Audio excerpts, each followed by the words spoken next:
हाँ बच्चों, आज हम क्लास 10th की वर्कशीट 46 करेंगे और जिसमें आज हम करने वाले हैं थर्ड लॉ।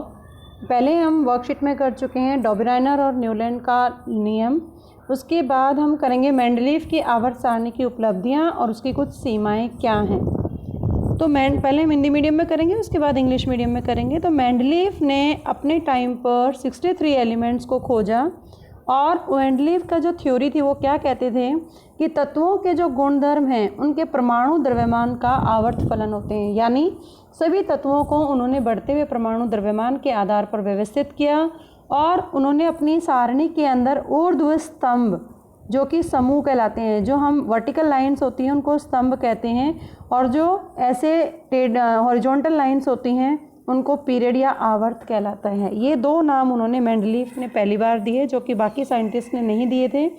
अब इसकी उपलब्धियां क्या हैं। मेंडलीव की सबसे बड़ी उपलब्धि ये थी कि उन्होंने जो 63 एलिमेंट्स को अरेंज किया तो उसमें कुछ स्थान खाली छोड़ दिए थे, और उस टाइम जो अनुमानित नहीं थे ऐसे तत्वों का उनको पता ही नहीं था, लेकिन उन्होंने कुछ तत्वों के नाम दे दिए 3 एलिमेंट के, जैसे एक का बोरोन, एक का एल्यूमिनियम, एक का सिलिकॉन। और उनके जो गुणधर्म उन्होंने अनुमान लगाया था वही गुणधर्म जब वो एलिमेंट खोजे गए तो उसके बाद उनके गुणधर्म उनके बराबर निकले। और वो वास्तविक तत्व कौन से थे जो मेंडलीव ने खोजे? स्कैंडियम, गैलियम और जर्मेनियम। अब आता है इनके द्वारा जो अनुमानित तत्व हैं उनके गुणधर्मों का अनुमान बाद में सही पाया गया। जैसे अगर एक एल्यूमिनियम का एग्जाम्पल लेते हैं हम, और उसके अकॉर्डिंग जो एलिमेंट वास्तव में खोजा गया था वो था गैलियम। परमाणु द्रव्यमान मेंडलीव ने सोचा था कि एक एल्यूमिनियम जो नया तत्व आएगा उसका 68 है, और जब वास्तव में जब खोजा गया तो ऑलमोस्ट उसके बराबर था। ऑक्साइड का सूत्र उन्होंने दिया था E2O3, और जब वास्तव में खोजा तो गैलियम ऑक्साइड ये बना। क्लोराइड का सूत्र था ECl3 और गैलियम क्लोराइड है, इस तरह से बना। तो बहुत ही एग्जैक्ट एक तरह से फ्यूचरिस्टिक विजन था उनका कि उन्होंने जो सोचा वही एलिमेंट उन्होंने पाए।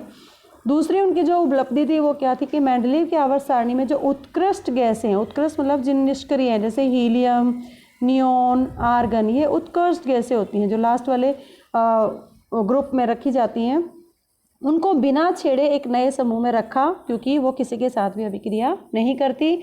और मेंडलीव ने तत्वों से बनने वाले हाइड्राइड और ऑक्साइड के सूत्रों को भी तत्वों के वर्गीकरण में शामिल किया, उनका गुणधर्म मूल गुणधर्म मानकर उनको रखा। अब इसकी आती हैं इसकी सीमाएं क्या हैं, मतलब इसकी लिमिटेशंस क्या हैं। मेंडलीव ने अपनी आवर्त सारणी में सबसे पहले हाइड्रोजन की सही स्थिति का पता नहीं लगा पाए हुए, क्योंकि हाइड्रोजन के जो गुणधर्म हैं वो क्षार धातुओं और हैलोजन दोनों से मिलते जुलते हैं। तो जो क्षारीय धातु की भांति हाइड्रोजन भी हैलोजन, ऑक्सीजन और सल्फर के साथ एक जैसे सूत्र बनाने वाले यौगिक बनाती है। अब आता है हाइड्रोजन के यौगिक क्या होते हैं, जैसे hydrochloric, water, hydrogen sulphide. Sodium के यौगिक होते हैं sodium chloride, sodium oxide, sodium sulphide. इसी तरह हैलोजन की भांति, मतलब क्लोरीन, ब्रोमीन, फ्लोरीन, जो ये हैलोजन गैसेज होती हैं उनकी भांति हाइड्रोजन भी द्विपरमाणु है, और जो कि धातु है धातु के साथ अभिक्रिया करके सहसंयोजी आबंध या यौगिक बनाता है। यदि परमाणु संख्या को आधार माना जाता तो एक ही तत्व के समस्थानिकों को अलग स्थान पर रखा जाएगा, जिससे आवर्त सारणी अव्यवस्थित होगी। क्योंकि हाइड्रोजन के 3 आइसोटॉप्स थे, हाइड्रोनियम मीन्स प्रोटियम, ड्यूटेरियम और ट्रीटियम। तो जब इन्होंने एक ही टेबल के अंदर एक ही बॉक्स था जिसमें हाइड्रोजन को रखना था, लेकिन उसके 3 आइसोटॉप्स मिले, तो जिसकी वजह से उनको बढ़ते हुए परमाणु भार के हिसाब से व्यवस्थित नहीं कर पाया, क्योंकि सबका भार अलग अलग था। इसके लिए 3 बॉक्स चाहिए होते, लेकिन एक ही हाइड्रोजन का एक ही बॉक्स था, इसलिए इसकी एक पर्टिकुलर पोजीशन भी फिक्स नहीं कर पाया। दूसरा, एक ही तत्व से दूसरे तत्व के बढ़ने में भी परमाणु द्रव्यमान है नियमित रूप से नहीं बढ़ा, उसमें भी आगे पीछे उनके परमाणु एक रूल उन तत्वों के अंदर नहीं हो पाया। इस प्रकार यह अनुमान लगा पाना संभव नहीं था कि 2 तत्वों के मध्य कितने तत्वों की खोज होगी। तो ये बहुत बड़ी अचीवमेंट थी मेंडलीव की, एक नई दिशा दी आधुनिक आवर्त सारणी आने से पहले। तो मेंडलीव का बहुत बड़ा योगदान था।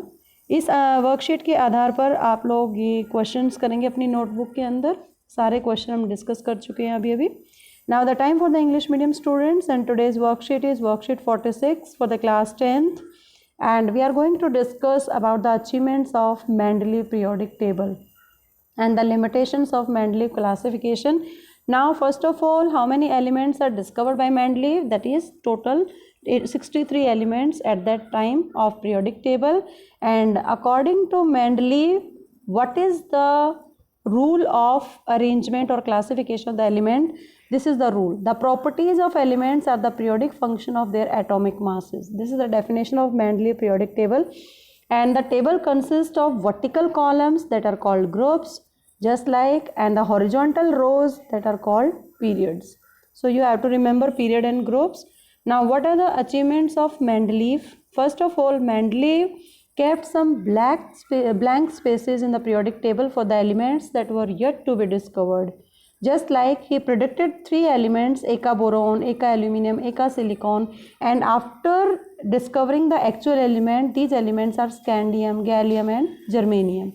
He also predicted the properties of some elements even before their discovery and were later found to be correct. For example, you can take the example of Eka aluminum, and after the actual discovery of the element, that is the gallium, and there is a formula of oxides E2O3 and the gallium has the formula Ga2O3. Formula of chloride ECl3, and after the discovery it becomes GaCl2. Mendeleev periodic table could accommodate the noble gases when they were discovered without disturbing the existing elements. So Mendeleev took the formula of oxides and hydrides formed by the elements as the basic properties of the elements for their classification in the periodic table. Now there are few limitations of the Mendeleev periodic table, and the first limitation is that Mendeleev could not assign a correct position of hydrogen in the periodic table, because properties of the hydrogen resembles both with the alkali metals as well as halogens. Like alkali metals, it combines with the halogens and oxygen and sulfur and make these compounds, just like hydrochloric water, hydrogen sulfide. Similarly, compounds of sodium are sodium chloride, sodium oxide, sodium hydrosulfide. And like halogens, it exists as a diatomic molecule because it combines with the metals and non-metals to form covalent bonds. Isotopes of same element will be given different position if atomic number is taken as basis, which will disturb the symmetry of the periodic, which not the atomic number but the atomic mass. If we take the atomic mass as the basis, then you have to give the different positions, which is also a disturbance in the symmetry of the periodic table. And atomic masses do not increase in the regular manner in going from one element to next. So it was not possible to predict how many elements could be discovered between two elements.